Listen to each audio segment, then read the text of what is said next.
This episode is about the number 27 team on the Juggernaut Index, the Seattle Seahawks. When head coach Pete Carroll and coordinator Jeremy Bates made the jump from USC to Seattle this offseason, the Seahawks immediately became the favorites to win the Pac-10. And when Golden Tate transferred from Notre Dame, the conference at... Wait, what? The NFC West? Oh. Well, this could be a rough year for Seattle. Under Carroll and Bates, the Seahawks will install yet another new offense, nothing new for this franchise, and will likely normalize the run-pass mix. They led the NFL in pass attempts last season by a mile.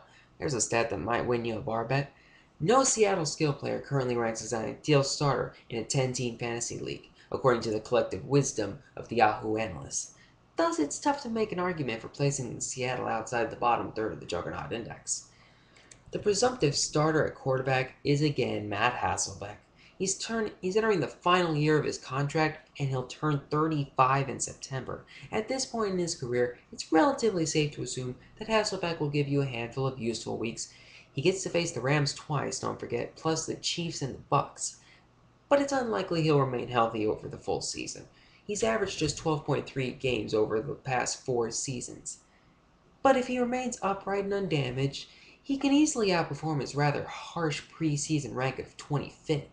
Seattle spent its first draft pick, number 6 overall, on Oklahoma State left tackle Russell Okung.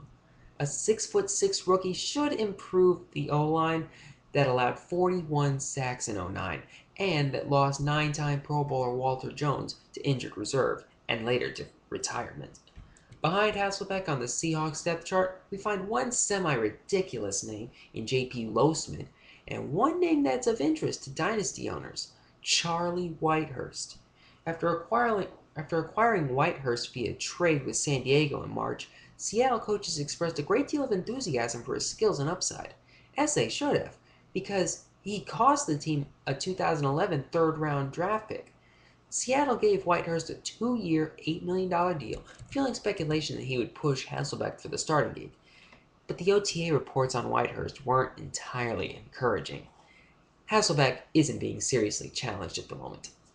The Seattle receiver corps isn't the league's most impressive unit, but it's not without talent.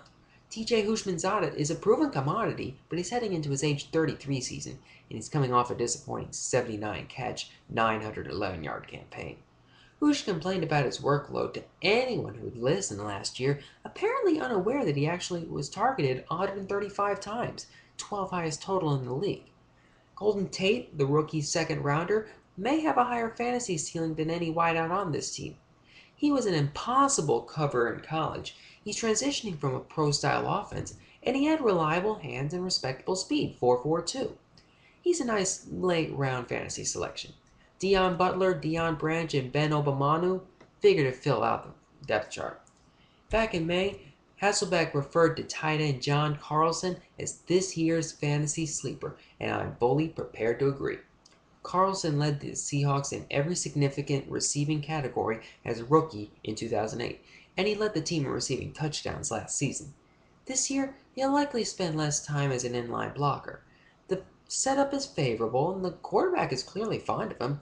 Tight end is a loaded position in fantasy drafts. If you missed out on the top tier, just wait until the late rounds and grab Carlson. Seattle's running back situation appeared to be a fantasy minefield until Lendale White was released. The NFL simply needs to intervene and assign White to the Bengals post-suspension.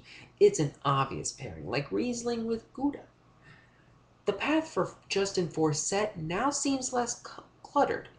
In 2009, Forsett emerged as a must-start back when Julius Jones was unavailable. Check the game logs, week 10 through 12.